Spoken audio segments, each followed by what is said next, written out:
Mind Reader by Lost Hairdressers. My name is Clint, and I hope you enjoy the conversation.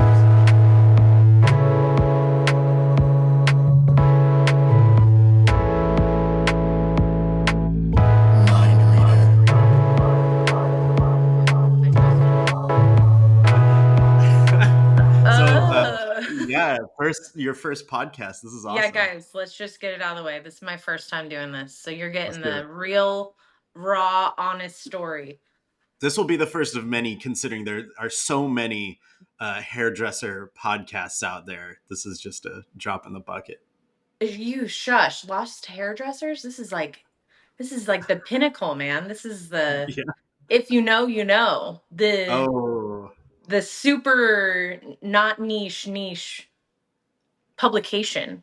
I like that. Yeah, we're intentionally staying small, exclusive, you know. Yeah, of course. Yeah. Who needs money? That's what we all need to be doing. Picking and choosing, not saying yes to everything. Exactly. Screw that algorithm. Yeah, we'll show them. So, Barb and I work together. You and I work together. Like, what an honor. What an honor to have that sentence. That's Me and pretty Clint cool. are coworkers. And I get to watch your, I don't know if you would say meteoric rise, because meteors come from the sky. So I've gotten to watch your meteoric plummet. He's like, I'm watching your downward spiral right now. No, it's and cool. That's very on brand. Yeah, I didn't know you prior to this, so it's been really cool to watch your career and to see how you work and to get to see you like behind the scenes too, and get to see you at shows sometimes and stuff like that. Is pretty awesome. Yeah, we are Hives fans, everybody. If you're not listening to the Hives, what are you even doing? You got a problem. Yeah, this might actually turn into a music podcast, so you may want to just like click skip right now. Well, did you listen to the one with Eugene Solomon? No, I listened to a little bit, but... Oh, I guess this podcast is over. Shut up. You guys, I literally, all I do is travel too right now, not to brag, but I have downloaded podcasts. I've downloaded like full shows. And then I just sit on a plane, like listening to the same music over and over again. Yeah. It's like my brain can't handle stimulation. Yeah. But please go on. Tell me. Oh, no, he's super into music. So he waxed poetic about music for a long time, which is, I really enjoy that. So, my gosh. Well, hey, but guess what? I'm going to go hit save right now and I'm going to go listen to that. Yeah.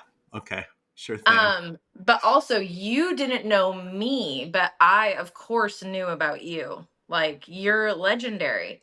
Like, not I was me. So Lost Hairdressers, maybe. Oh, you shush. You too. You are like, in COVID, you got me through with all your lives and inspiration. Oh, cool. Oh yeah, I listened to. Okay, so I didn't listen to Eugene, but I definitely listened to you and Howard McLaren. Yeah, I was gonna revisit that one the other day because he's such a character, man. Howard, he's so he's definitely character. He's the best character. Yeah, he's great. So I don't know, maybe we can get him back on. Now I'm like, oh, I forgot I did all these interviews, and it'd be cool to get some of them back on. Definitely. What they're up to, so we'll do that. But we're starting with you. See where they are now, you know, post-COVID. Exactly. Yeah. Hopefully they didn't get it and are still alive, you know. Oh, yes. Yes. So, so I don't know a lot about your history. So I Who does? I don't know. Maybe Mike does. I'm sure he does. All of my clients do. I want to ask. Yeah. Okay, yeah, cool. So you tell all of us now. So where are you from originally? Okay, I'm from this town called Petaluma, California, Northern California. It's like 40 minutes north of San Francisco, Golden Gate Bridge. And it's like the beginning part of wine country. It's gorgeous, like 30 minutes from Bodega Bay, where The Birds was filmed. And it's actually, we just got I still live there. I live in Los Angeles now, everybody. But I am lucky enough to have property there. I own a house there. And we got one of the vibiest towns in America. Nice. Everyone there wants to know what vibey town means, but it's When was open that? to. When was that type of recognition originally awarded? Was that from the 30s, like the Vibiest Town? Dude, I seriously think like 2024. It just got coined now, They were like, that's missing. Like family oriented, busy, safe, vibey. They were Yeah, missing vibey in the I want to hear like category. an old timey guy from the 30s be like, and now the award for the Yeah, Vibiest hey, Town. hey. This town's got Wonderlust written all over it. Yeah, Yeah. well, there is this guy called like, oh God, everyone from there is gonna cringe at this, but it's like Piano Pete or something. And Okay. on Friday nights, he like sits on a piano downtown and just like riffs. So it's probably him. He's Nice. probably been there since, you Okay. know, 1800s or something, whenever that was claimed as Petaluma. I don't even know. Looks like I found my next guest for the podcast. Yeah, for your music podcast. Yeah, yeah. Okay. That one. Yeah, yeah. So what? um, Yeah. So what were you? Am I my picture of you like on a horse, uh, picking grapes? Is Definitely. that how it was? So as much as it was a like cow town, we actually were coined before Vibey. We were coined chicken capital of the world. Okay. So we have a parade every year in April called Butter and Eggs Day. Okay. Beautiful. So, but on the flip side of that, there is a like venue for all kids and rejects to go hang out, and it's called the Phoenix Theater. Okay. And even this band AFI was found there. They have a song called Days of the Phoenix, and it was from our venue. So you Wait, had what do you mean? your Like they first performed it at that venue, they or they're from Ukiah, which is okay, about 40 minutes north. See, I told you guys, like skip this. It's a that was music great. podcast. That's great. But yeah, so they're from like 40 minutes north of our town. And we were kind of one of the first like bigger alternative venues for Northern Bay Area. So Yeah. as much as you had like the cowboys and the cowgirls and the cow people, we had like the goth metal hardcore indie rock kids. So we had like Thursday come there. We like in high school we were just like getting the like Snoop Dogg played there, like Hanson came and played there. So Awesome. it's really like, and AFI played there. Yeah, so They I didn't pay kind the of same got. bill. Yeah. No, no, Oh, no. Maybe it's the same weekend, yeah. They were Yeah. like, let's just do it. I Come think on, even guys. like, yeah, Jenny Lewis played there. Like we got some like huge artists to come through because it was like a cool place to have like secret shows Mhm. outside of San Francisco. So there was like a lot of art influence there Yeah. and a lot of easy ways to express yourself. And So was AFI? Was that your scene? Was that no, kind of your? no, I was not even that cool. It was my brother's scene, and I was like, oh, I've listened to them. I heard somebody listen to them. Yeah, I know the song. Yeah. Yeah. So yeah, it was really I'm trying not to say you guys. It was it was a Let it really rip. cool place to, find like-minded people in such like a small town. Okay. Nice. Yeah. So who I love this question just because I like the mental picture, but Yeah, of who, course. who was Barb Thompson in high school? Ooh. Okay. You know how every hairdresser is like, I cut my Barbie's hair or I was doing everyone like I was nowhere near. I wanted to be like a therapist for inmates. My dad was a correctional officer at San Quentin, and prior to the true crime podcast era that we are now in, which I love, my dad and I used to go to like San Francisco Giants games, and on the drive, I would like ask him about serial killers, and I was like really intrigued by that whole like mental state of, unwell people that murder people. Yeah. So I actually was going to school after high school. I graduated on my 17th birthday. So I graduated really early. Nice. And I was like going to get like a psychology like degree. Crazy. And yeah, it was like my mom owned a hair salon. We'll get that out. So that was like, it was kind of like why I didn't want to get into hairdressing. Because I kind of saw the 1990s like supercut version of hairdressing, Right.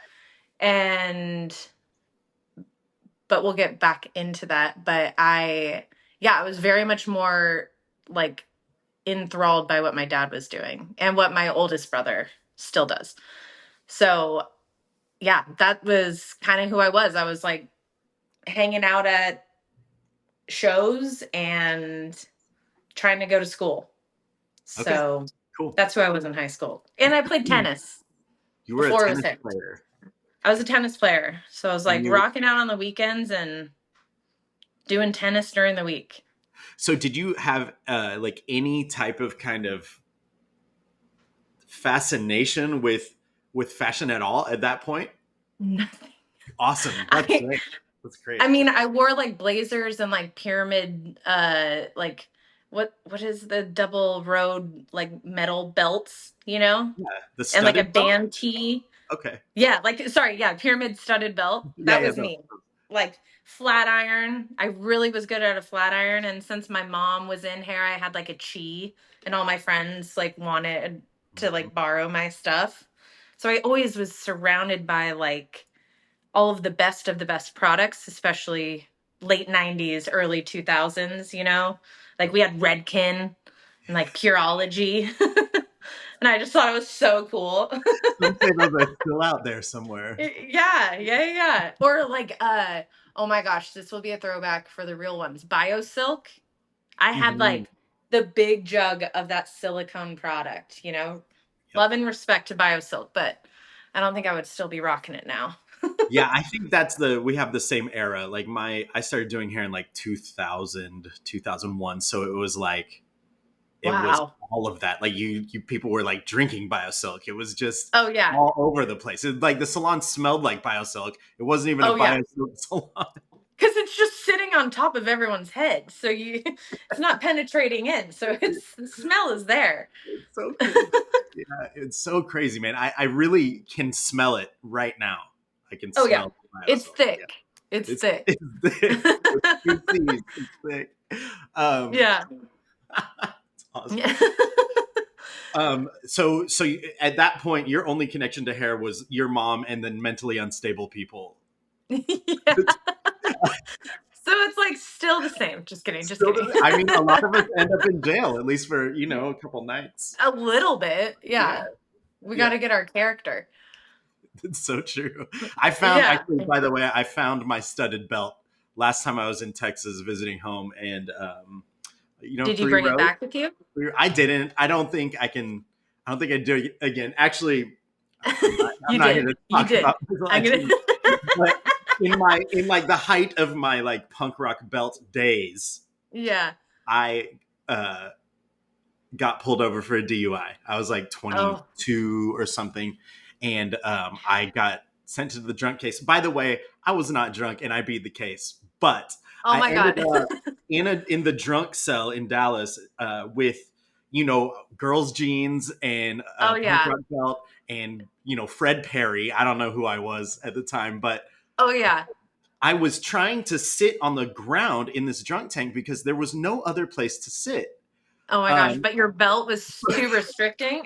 well, because my pants were girls' jeans. They were so low Of rise, course. It's like and I was trying to really. sit, and like the punk rock belt sat like right at it was terribly uncomfortable. I think that was when I put it away. I was like, Yeah, you're like, okay, yeah, we've I'm hit going that. leather, We've hit the rock bottom of the drunk tank.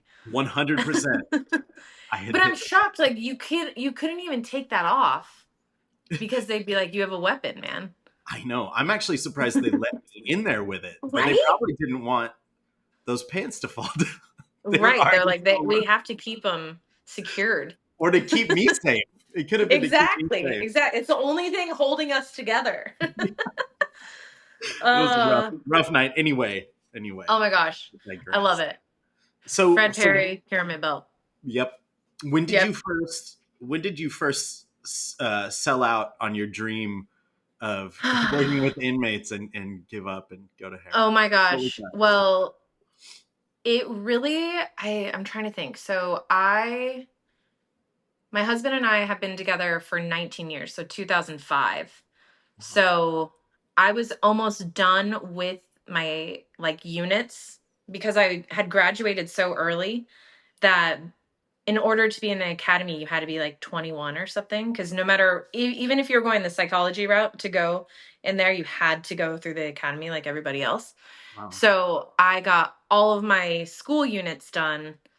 I was trying to get them all done ahead of time. And this woman, sadly, I don't know anything about the story, but she got held hostage at the Davis State Prison, and she was actually um, murdered. Whoa. And it was like right as I was finishing. And my dad, who just is the coolest dad in the world, and he is all about me and my brothers doing whatever we want to make us happy. He just looked at me and he's like, "Honey, I don't want you to do it." And he had been like so supportive and obviously like so honored that I was following his footsteps, but he was just like, it's not good.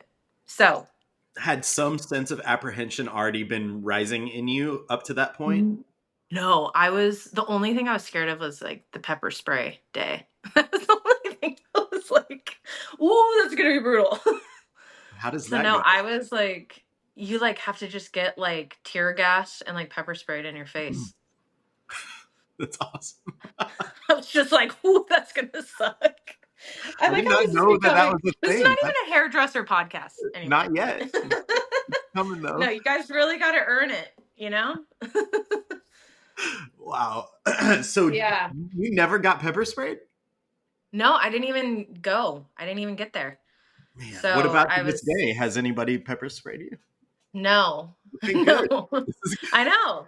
I hey, maybe on my 40th birthday, I'll have everyone pepper spray me. Get amazing. weird. That sounds amazing. Um, uh, so all right. So this is really interesting because it doesn't seem like you would have considered yourself a creative by this point at all. at all. Yeah. And No. then I'm wondering if the thought of doing hair was only the thought of working at like a supercuts. Was that your scope of that world? Not even. Not even Okay. hair, man. I so after that, I became a massage therapist. Okay. So bizarre. Yeah. So to get Why into though? beauty school, Was that huh? just a means to an end to become a massage therapist? I think I was always good at like, like reading people, which I think is so important with hair. Yeah. And yeah, I just was like, not to be weird, but I was like a touchy person, and my brother always had a bad back, so I always got good at massaging him, and he's like, "Dude, you're like really good." Nice. And people always said that, so did that just to kind of oh, and at the time actually I was working at it's now Cosmoprof, but I was working at this is a huge part. Forgot about this. Um I was working at West Coast Beauty Supply for Okay. the real ones. Yeah. And because my mom knew them, so I was in there. And so I learned a lot about color and styling products. And then I left there to do massage school. And I did it like at the same time. And basically, we'll fast forward. Mike and I were in a terrible car accident, June of 2005, and my whole body was wrecked, so I couldn't massage. So I worked at my mom's salon. Really? Eh, Yeah, and I was just like the front desk girl, and I swept and I cleaned up after everyone, and that's how I kind of got into it. And they like taught me Marcel's, and it was kind of like the old school route first, you know? you got literally like shoehorned into Yeah. hair Big industry by joke. another car. Yeah. That's wild. I mean, seriously. Yeah. So it was like, cause it was weird. It was like, you know how they always say like, don't do what your parent, like people fight what their parents want them to do. And my mom was so rad and was just like, you should do hair. Mhm. Like you would be really good at it. And so she always takes a lot of credit Yeah, for this situation. that's great. Um, Give it to her. Give it to yeah, we'll give it to her. her. Thanks, Chair. Yeah, so did that and I basically got swindled from my mom and one of my old coworkers at West Coast Beauty Supply who was going to start beauty school. Mhm. They kind of were like, just go to the intro class, go see the school. Yeah. And it was this beauty school that my mom went to because she was a manicurist, not a cosmetologist. Uh, and I just went and I was going to sign up for just esthetician because I was going to build my cave. I was going to do skin and massage.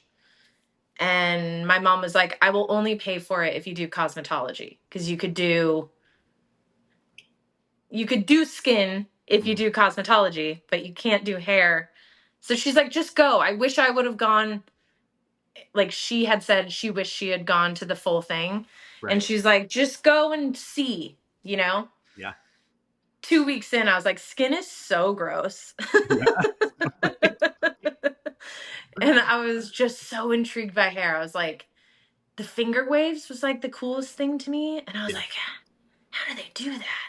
Or I Mhm. actually thought, oh, that's super easy. I'm going to knock that out of the park. And then the first day, I was like punting my doll head into the parking lot. Just like, what the hell? My fingers don't work, man. it looks it looks so easy. It truly looks so easy. It still looks so easy. And I'm just like, nope. So you're in I hair think, school and you're yeah. starting to find that you dig it Yeah. finally. Yeah. Yeah. And then are you Yeah. I like was like, plotting your next moves? Like what did you see yourself doing from there? Or like, oh, you know, man. That's where I think because I was always a tennis player, I always played sports growing up. Being the youngest of two older brothers, I was always competitive. So I was like, I have to be the best. yeah. If I'm going to do this, I have to like figure it out. But at that point, I didn't even understand the difference of like 10 volume and 20 volume. And all my friends seemed to know what was going on. And I was just like, how do they know what to use? Where, like, I was so like in my head. But I remember this class, this like theory class we had at the beginning of one of the days. And it's kind of what like always drove me to fulfill my dreams and the things I wrote down. So as small as you feel in beauty school and as like untrained and green you are, I really think back to this day. And it was like, what do you see yourself doing in 5 to 10 to 20 years from now? And I legit wrote down, I want to own a salon. I want to be a fashion week hairstylist. And I want to be a celebrity hairstylist. So, and I was like, but like, I was like in Marin County. I was like, no one, like, my mom owns like a Supercuts, you know? I was like, what? And it's not Supercuts, the brand. It was like a local, just so we're all clear, just so Yeah. it's Is not it the still there? headline. Um, it is. We're gonna leave any names out of it. All right. Definitely not the brand anymore. That'll be the Got it. mystery. People got Okay, to cool. DM me for that info. All right. Is your mom If you still know, you there? know. No, my Okay. mom actually sold it the day I got my license because she was like, "Do you want it?" Because she, at that point, I had like talked her, my friend and I, who she was the one that took me to beauty school with her. She and I convinced my mom to like sell the salon and buy a coffee shop drive through Clint, I have a whole freaking Man, it's wait, amazing. wait, I know. It's a journey to have gotten here. But yeah, my mom bought a coffee shop by selling the salon to like give my friend and I a job when we got started doing hair. So I would work coffee from like 5 a.m. to 9 a.m. and then I would like Superman change and get ready for a salon day. Man, so your mom's like sounds like she's got quite an entrepreneurial spirit. Yeah. My mom is on it. Nothing's getting past her. She still thinks she's like my Chris Jenner, you know? She thinks she's still like the puppeteer. Oh, Clint, she probably knows all about you. She already knows about Lost Hairdresser. You know, nothing is getting past my mother. She needs her own podcast, honestly. Oh, yeah. It'd be She basically amazing. already runs it in her head, you know? Yeah, we should need to hook her Hmm. up with some tech and get her going. That would be Hmm. amazing. What's her Oh, name? yeah. Hair? Terry. Terry. Terry. Awesome. Terry Thompson. All right. Love it. Okay, cool. Okay, Yeah. so had you met anybody by that point that had done Fashion Week or had done any celebrity hair? Did you know Nothing. anybody? Okay. So how did you meander towards at least like I'm because I'm sure that took a little bit of time, but you start 10 doing hair? years, Clint. 10 years. Okay. A whole decade. It took the entirety of that 10 years. But before you arrived at year 10, did you Yeah. did you end up working in San Francisco? Yeah. Okay, so So, what was that story? Like, how'd you get there? I know yeah, you were 10 close. years, 10 years of like Petaluma hairdressing behind the chair. And, but it was just like eating away at me, Uh-huh. like I was so ready to get there. And it was like, maybe it wasn't 10, it was 8 years. So 2013, um, dear God, 2014, I, went to New York with my mom. Okay. Yeah. And my brother lived in Brooklyn. He had lived there Oh, he just left there last October of 2023. So he lived in Brooklyn. I was like, Mom, I want to go to New York and I want to at least just go to Fashion Week. I want to like be a guest somehow. And I had found like seats. hmm. Just spoiler alert, everyone. You can go on Craigslist at the time in Uh-huh. 2014, and people would sell seats to Fashion Week. Yeah, I And had no. so I was just like, I want to feel it. I wanted to like see it outside of like Devil Wears Prada. You know, I was like, I want to be in it as close as I could, you know, the only way I knew how. And that trip, I flew home and I told Mike, I was like, I need to move to San Francisco because it's easier. And I felt like I could do my clients in Petaluma because it's only like a 40-minute commute, which I didn't end up doing. My therapist at the time told me to just jump headfirst into San Francisco. Yeah. Best advice I've ever gotten, actually, Wow. to just like jump with both feet. If you leave one foot back, you're going to tumble down the hill. So, Talking to a guy who goes to Dallas every 6 weeks oh, don't worry. I did a bunch of back and for forth, just not 14 Petaluma years. to San No, Francisco. but it is good Clint's like, advice. It is. Clint, you're like, I've learned so much. Like, what am I doing? I gotta go. You're like, who's your therapist? Yeah, totally. um, yeah, so that trip, I just text Mike and I was like, we're moving to SF or New York. Mhm. And Mike And grew up in Petaluma as well. Am I saying that right? Petaluma, Petaluma. Petaluma, it's Petaluma, Okay, but Petaluma. but I don't know. fair enough. All right, cool. Yeah. Um, and by the way, everyone, Winona Ryder's from Petaluma. Just want to get that out there. I That's our knew it one. sounded familiar. I know, I know. It's very cool. Um, yeah. So Mike is from Santa Rosa, which is like 20 minutes north of Petaluma. But where was I? Yeah, so it was basically you're like we're moving to San Francisco. Oh Right. yeah, so we're moving Yeah. and we legit signed a lease 2 weeks later. I Okay. just like flipped it. And this is And 2014, you said? 2014, Okay. yeah, September. So 10 years ago this month. Whoa. What? All right, Whoa, 10 cool. years? Okay. So that shows my age, everyone. I am in this industry for 20 years. That's spooky. Um, But now you're entering phase two like of your phase career, 9,000. of your hairdressing career. Yeah. Yeah, of Yeah. course, of course. So Yeah, where did you land? so So did you have a salon in mind for San so I Francisco? had a goal salon. Okay. In April of that year, I was talking to our Arnco, or no, who was it? It wasn't our, it was an Orbe rep.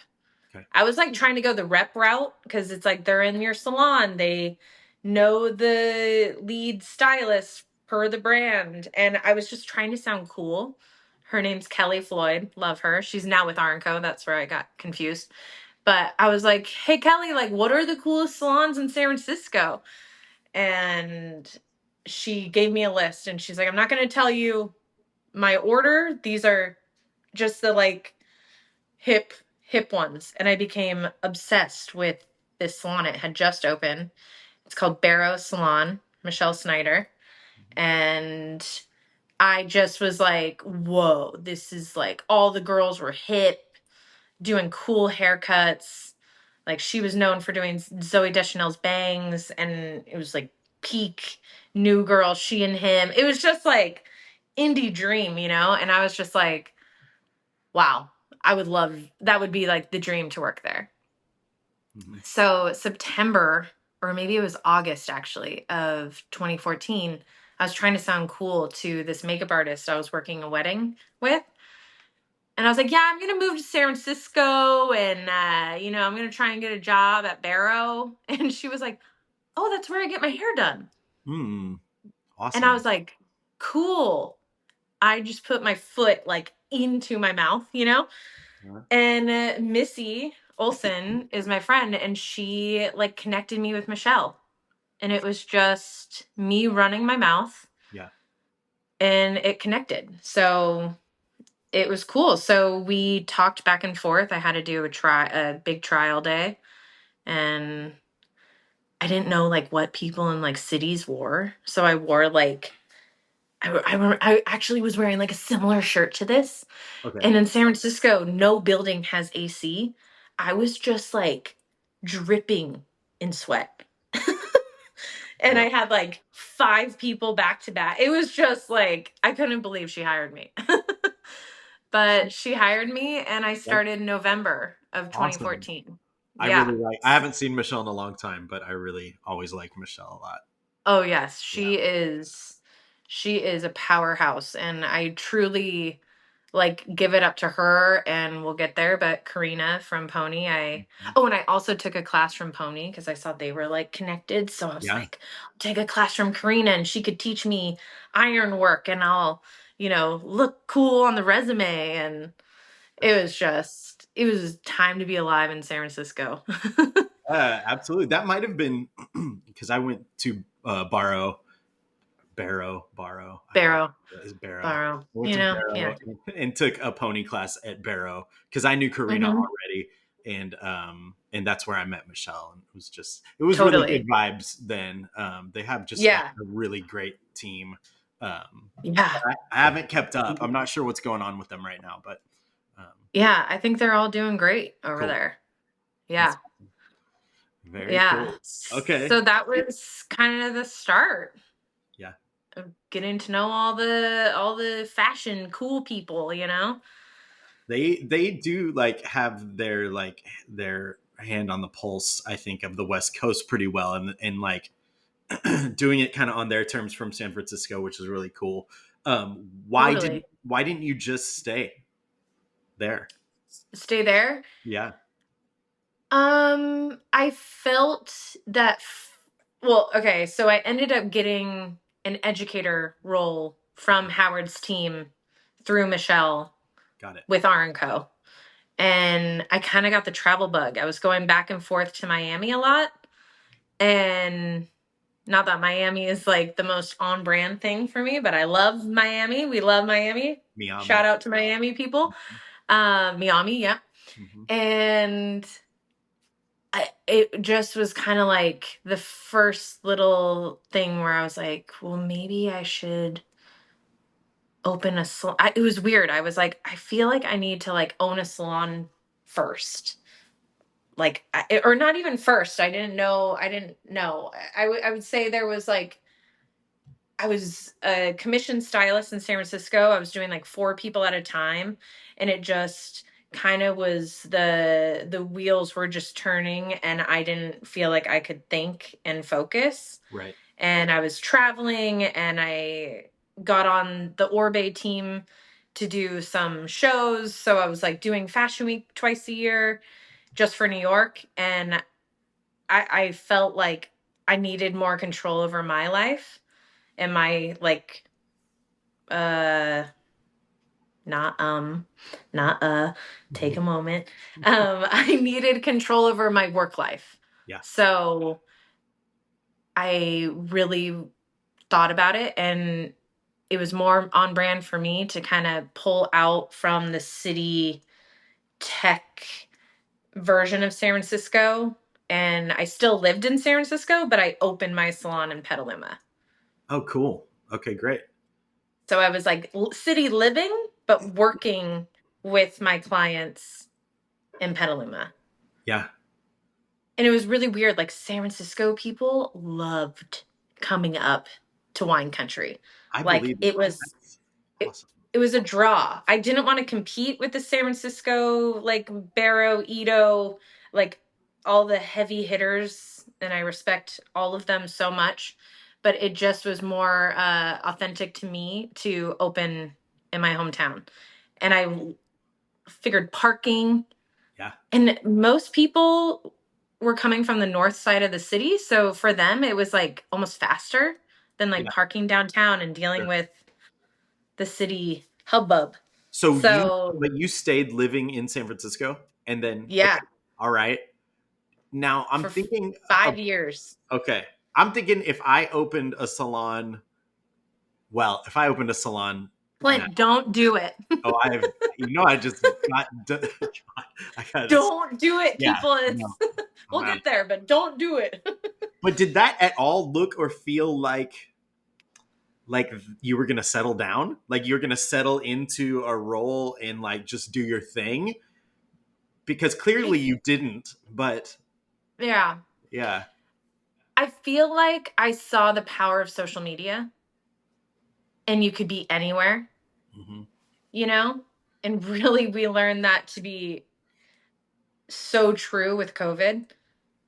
hmm So I felt like I could be, in the scheme of things, no offense to Petaluma or Northern Bay Area, but like I felt like I could be a bigger fish in a smaller pond and at least make my mark there, opposed to trying to battle it out for the San Francisco best, sure, yeah, Where I was like, at least I'll be, doing my city higher end thing, but in my town where I'm very, as you can tell, half this podcast has been about my family. Like I was very family oriented, and I just felt like I could almost live in San Francisco more by working in Petaluma and seeing my family after work, and then like having the weekends in the city with my partner and my friends there. hmm So it actually like gave me more freedom in my mind.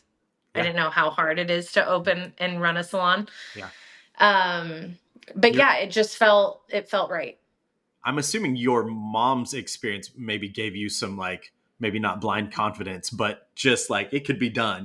Like that's Yeah. Or even like what not to do. right.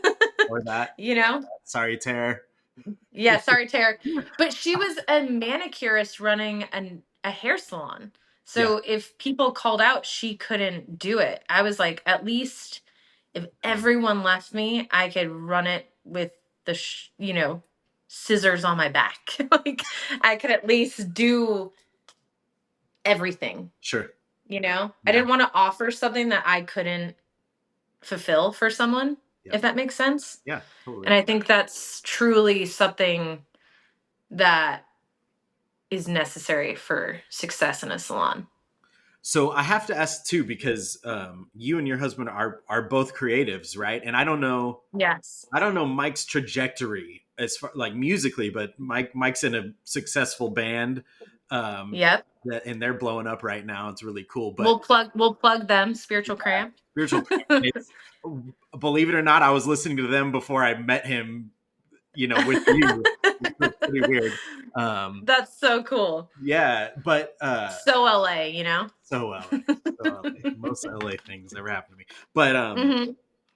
let's see, was he already starting his career in music? Was he already doing that thing? Like, was it difficult to pull in your own directions, or was that not quite No. there?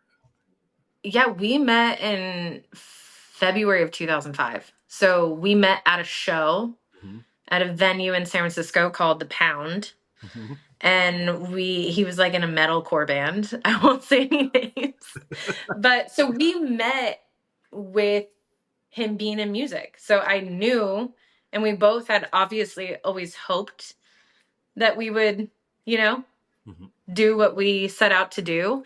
Yeah, So I'd say it was really successful because we were not the couple that was always together. right, It wasn't like Barb and Mike. It was like Barb with Mike sometimes or Mike with Barb sometimes. So it was really important, I think, for us to like keep our individual, lives going. right, And I think that's like really what has helped us. Like we've both had really clear visions of where we saw ourselves going. cool. So it's definitely hard now though. And we have 100-pound dog that we have to cart around. So the Yeah, schlep is real. that's still hard because you still travel quite a bit, right? Like for Yeah. work, and he obviously goes on tour on Yeah. occasion. So It's really tough. yeah, So, but it's so worth it. yeah, no, it's I don't know cool. what that loud sound is. So sorry if everyone's hearing that. Don't know. There's construction on this street, Sorry, but sorry. I have a guy who lives below me because for people who don't know, I'm in my kitchen, but yeah.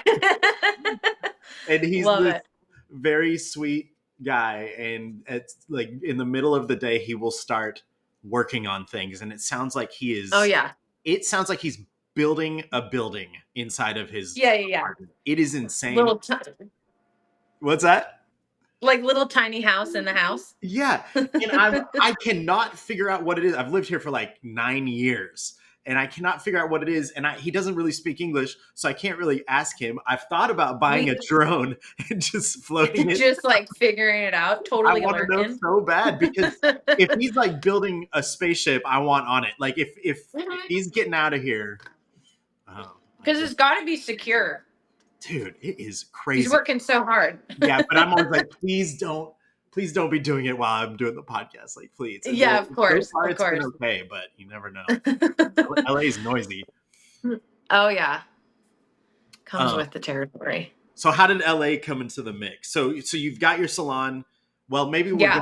maybe we're going too far ahead. Like, did you No, keep the I think that's good. I think so 2017 opened the salon. 2018, Sarah Sloan from Bumble.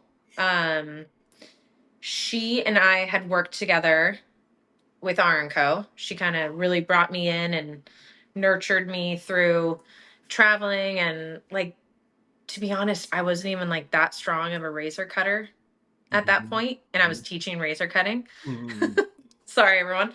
But I think it was more like a personality thing. I think like being positive and trying your best and learning as you go, faking it till you make it. And I got better and I got better. And Sloan was like, I have a salon in LA. I do color and cut for everyone that didn't know that, and styling. And she was like, you should come and color my cut clients mhm, and like build. Because I told her I was curious about LA. It was like, the last thing I had to do was the celebrity of it all. And she's like, I do writers and producers. I do some like, actors. And uh, it just kind of naturally came out. But I was like, I own a salon now. I can't leave it. And what you realize is one of the only reasons you should own a salon is for the flexibility of controlling your schedule. And yeah, so I just started coming up every 6 weeks, kind of what you do in Dallas. And I started doing pop ups at her salon. It was called Cool Nights. Hmm. And I just like ended up realizing, though, I didn't even need her clients. I had so many San Francisco transplants that lived in LA, and I had like 3 full days booked like instantly. That's And I awesome. was like, this is crazy. So my assistant at the time and we would come down every 6 to 8 weeks, and it was like a really cool workcation. Hmm. And we stayed at fun hotels and definitely would go out at night. And but like all my clients were just so happy to see me because it was like someone they were comfortable with. So it was really, really special. It was really hard though, because it would just be, I would leave Saturday nights from the Bay and come here for Sunday morning and stay Sunday night and leave Monday and go back to the salon Tuesday. So it was rough. Yeah. But it was like really what got me here. And then Where was Cool Nights, by the way? Cool Nights with Silver Lake. Okay. It's Virgil, Oh, off Rick. by yeah, off Virgil, by Courage Bagel. There's a Yeah, plug. I know. I know Well, what you're talking if about. you're So LA, is it still Courage there? Bagel. It's not. She is actually down the street now, and it's called Of Your Persuasion, I Hmm. believe. All right, cool. Sarah loves a name change. She's always Nice. changing Good for names of her. salons. So yeah, That's she great. keeps And it like you got to know. She doesn't want people just hopping on by. I amazing. love it. And then, yeah, nobody go to Courage Bagel because I still can't get in there. Yeah, no, it's such. You got to go at like 7 a.m. on a Sunday. Is it Wait in good enough? line. Is it that good? It's. I'm gonna plug Bagel Mill in Petaluma. If you're ever in Petaluma, go to the Bagel Mill. Sorry. It's really controversial, but I, Bagel Mill has the best bagel out there. okay. I want to go to Petaluma. It's Oh, pretty. yeah. Everyone needs to go. Vibiest town. I love vibey towns. Yep. I live in East Hollywood, so of course I love vibey towns. Yeah, exactly. Uh, Well, okay. okay. All right. So you're making your way to LA. You This is guys, we're cool. getting to the Getting good stuff there. now. Yeah. Yeah, you Yeah. had to earn it. And then you live here now. Yep, I'm questioning it. You do. You live here officially. exactly. It's Okay. just like it's like a nondescript backdrop. No one ever knows where I am. See no helicopter. uh Yeah, I live in Silver Lake, almost like Frogtown area here. Hmm. Moved here 3 years ago. Okay. And I actually, Clint and my job where we share, I moved from Sarah's to, I actually saw Kat. Because of you, Clint, I saw Kat had opened Freya Collective. Oh, wow. Okay. And I was like, this is so cool. I Uh-huh. was just like, what is this? Clint's there, Uh-huh. like Kat's there. I'd always heard of Kat. And I was just like, oh my God. So I like emailed her the day she probably got the keys. Nice. So it was February of 2021 before I even lived here. Yep. And I started doing the pop ups. I shifted because Cool Nights was actually outside. Oh, Well, yikes. well, that's another podcast, but I needed an indoor salon. As nice And of an idea as that is, and as weather friendly as it can be in LA, you realize it's actually way more cold here yeah, than you think. that's true. But So, it's also yeah, real hot too sometimes. yeah. So I was just like, Kat, like, I have my own clients, I own a salon. And like, she wrote me back within like 15 minutes and she's like, of course. Nice. So I really lucked out with that, and that like helped me kind of amp up the clientele here. And moved June of 2021. Cool. And simultaneously at that time, I started assisting Mara Rozak, Yeah. a celebrity hairstylist and founder of Rose Hair Nice. uh, Did company. you? And How'd you meet her? whew, Oh no. this is no, I was assisting someone else, Got it. and um, Then you weren't. yeah, there was what was that? I'm just kidding. I said then you weren't. Then you stopped. Yeah, and then I wasn't. Mhm. No, it was actually really funny. We were on like a music video, and a guest star to the music video was um Mariska Hargitay from SVU. Okay. Yep. I think I know. And it was like the crowd was going wild that Mariska was there, and Mara showed up because Mara was doing Mariska's hair, and I was like, Mara's here. Like I was more like starstruck because of Mara, because in 2014 when social media started, I had seen Mara do Zoe Deschanel's updo for like a New Girl like Golden Globes or something. And I like DM'd her, and I was just like, I love this look. Of course, Mara didn't see it back in the day, you know? And I was just like huge fan of Mara's forever. So I just didn't even try and be cool. And I just went up to her and I was like, I am a huge fan of yours. Like, love you, whatever. So then that was March, or that was May before my move in June. And 3 days into moving here, I got asked to assist for her Nice. through uh, the agency. So, and we just like hit it off. Her husband's a musician, my husband's a musician, and we just like had like-minded work. Yeah, like Mhm. we worked really well together. Sure. So it was kind of, and she just was really booked during that time, so I just kept saying yes, Mhm. and it was a no-brainer. Nice. So how long did you do that Yeah, for? like I even still sometimes Okay. assist her. Cool. Cool. That's awesome. Yeah, Yeah.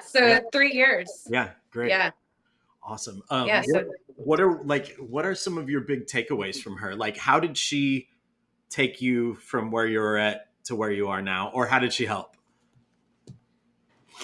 I feel like Mara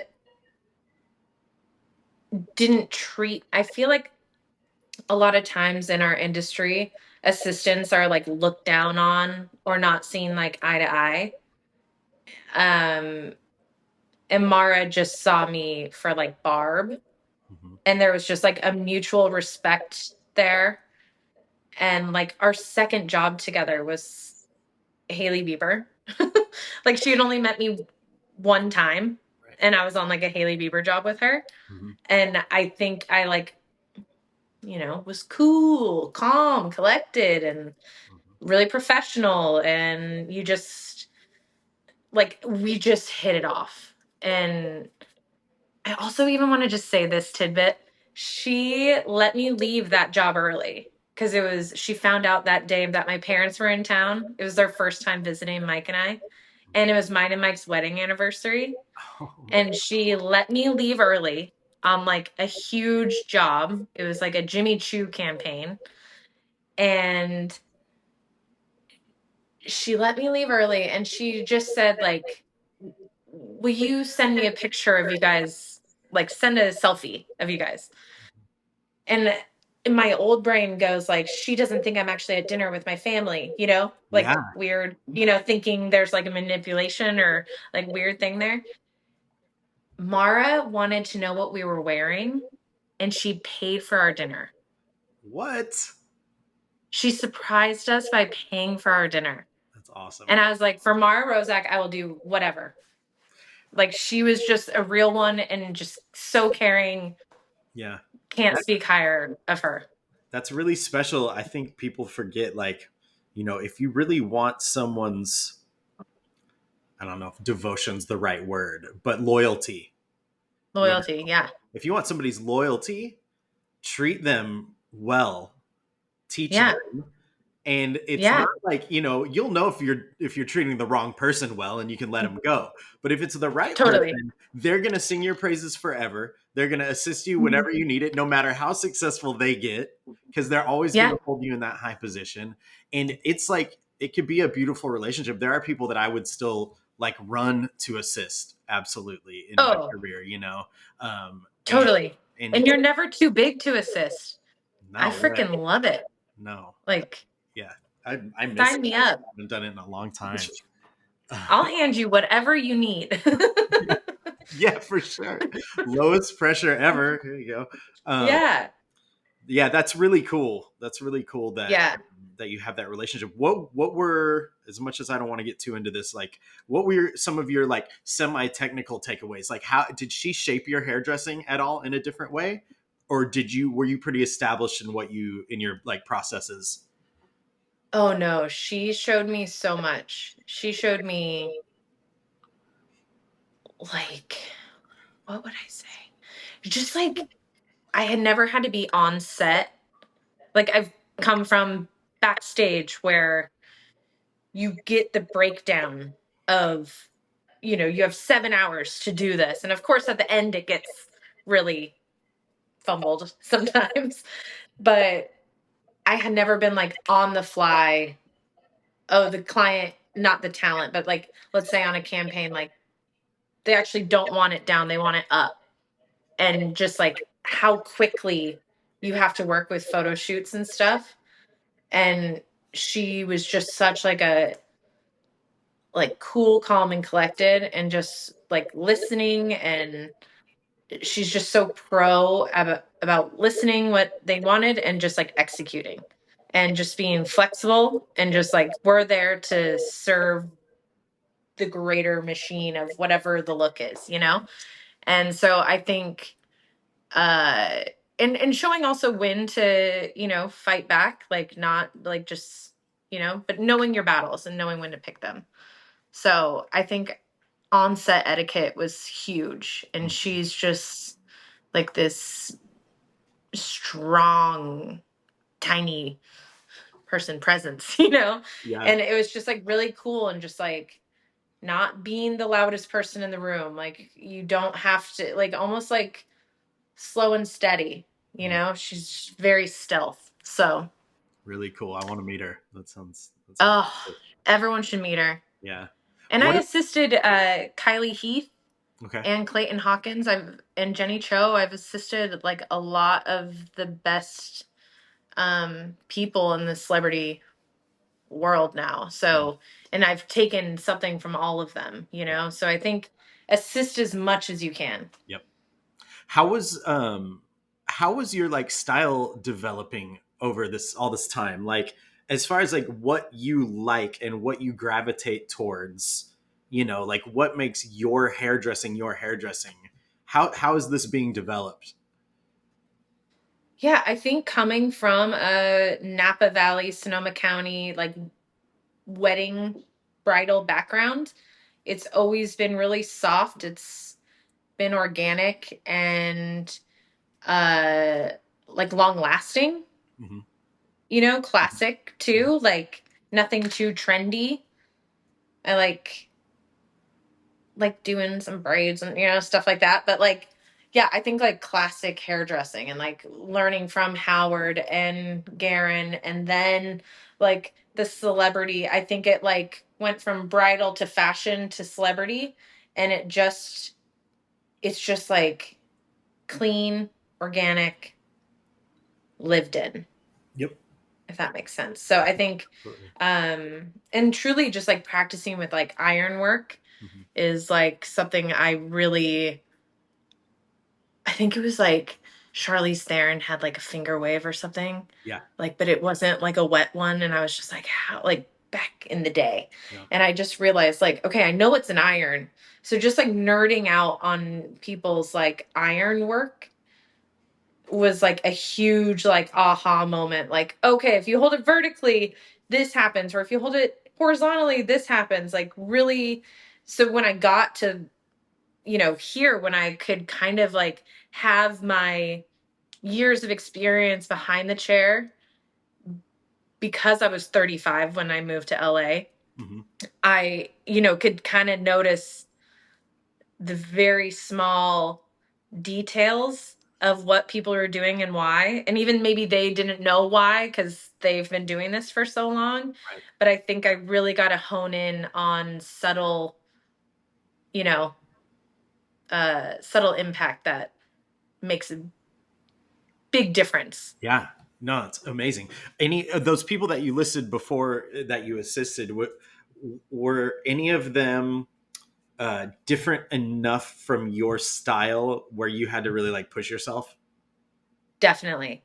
Clayton Hawkins is so freaking talented. He's like known for like Dove Cameron and Olivia Rodrigo and like pop star wigs. It was like kind of the thing that always scared me, because it's wigs are just such, as we know, their own animal. And he just would get like first day, he would have me in there like doing everything with him. So I really think like Clayton was the most different from me, but the most I could learn, like that was so unique to him. And he does such beautiful work. Nice. Yeah. Nice. So Yeah. I'd say him. Extremely talented. Yes. Very cool. So how how did you kind of end up picking up maybe your first celebrity gigs? Yeah. I mean, truly, actually, who, we won't say who did it first, but Clayton actually, I was in New York for Met Gala with Mara, and it was the day before Met, and Mara wasn't even in New York yet, but I got there early because my brother lived there. And Clay texts me like late at night one night, and he was like, "You have to do Olivia Rodrigo tomorrow." And I was like, "Oh, haha." Of course. And he's like, "No, I'm serious. I'm stuck in LA and they want to do a trial for the Met." Um, and he fully trusted me with like one of the biggest, and it was like 2 years ago. So it was like pure, Right. it was crazy. And I was like, I like called Mike. I was like, what is happening? Hmm. I just went from like assisting. I was like going to gather extensions that day that we needed for the Met Gala. I had like a whole casual day. Uh-huh. And Clay was like, my assistant's flying from LA to New York. She's going to bring you extensions that I've already prepped, but you're going to have to prep her hair and execute the look as close to your ability as possible. So what was the look? It was the famous butterflies in her hair, kind of whimsical texture, purple dress. Mhm. It was like the dream look. And did that seem And within your skill set at that point? Were you like, "Oh, I got this. This is not going to be a problem," or because yeah, I'm putting myself in that position and it is holy terror. yeah, it's sweat, it's terror, it's Yeah. fear. Yeah. But I think there's something about it, like leading up to walking in that door or even getting in the cab to go there. And I didn't even like have money at the time to like get a cab to go there, but I was like, I can't take the subway to do Olivia Rodrigo there. And it was crazy. And yeah, I just freaking blacked out and did it, and I'll never forget it. Lily Keys was on makeup, and now Lily and I share clients, and like it just was so surreal. Donatella Versace walked in the room, and I wanted to like become a curtain, Yeah. and yeah, Clay, like he guided me. He told me, like what irons to use, and just like kind of held my hand as much as he could, and he fully trusted me, and yeah, That's I'd say that was so like kind cool. of my first big moment. And then later it was really cool because I was like, oh well, no one will see that moment because it's the prep to the Met Gala. They're only gonna see, they're not gonna show That's not going to be on the internet.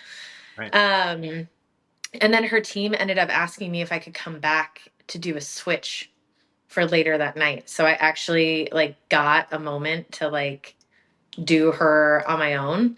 Of course, we took her hair from like here and they were like, we want to do sleek straight Yeah. in 40 minutes. And I was like, you got it. Mhm, mhm. But it was, I think that huge first, like, whoa, you know? Totally. And then, yeah, Mara brought me to New York. It's all about New York. Mhm. Brought me to New York for Olivia Wilde. And just like meeting, it was like for a big premiere. Mhm. And I was just like nervous to even be in the room with her, you know? And then like a month later, Mara's like, do you mind, go, Olivia needs a blow dry. Will you Mhm. go blow dry? And I was just like, just going to blow dry Olivia Wilde's hair. Mhm. And that was kind of like my first, you know, and now Olivia and I have done like red carpets and, you know, Mara puts me in, you That's know? great. Yeah. Yeah, I mean, and it's really a testament to like that relationship that you guys established. Is it's good enough that she can pass you clients and you can build your whole career off of those gestures, and exactly. there's really no distrust there. Nobody's trying to poach. It's just a No. symbiotic relationship. Yeah, It's so nice. totally. And that's why it's just so important to like have people that trust you and you trust them. And it truly is what builds it. Yeah. So assist, assist, assist. Now, and I'm assuming you treat your own assistants horribly. Just Yeah, demon, not demon. passing that on. Could you imagine? Probably yeah. There will be comments. There will be comments on the Yeah. podcast. Yeah. He's a monster. They're like, lies. There Good. might be a couple. Yeah. No, No, man. I, I will say this: like, you took the time. I was asking you about, a certain kind of wave, and yeah. Barb took like she took the time. She came in early, and we went over some You stuff. It was hush. really awesome. I mean, it's really that type of thing is really helpful and really special, and it's Oh my cool that gosh. you're that kind of person. Clint, anytime.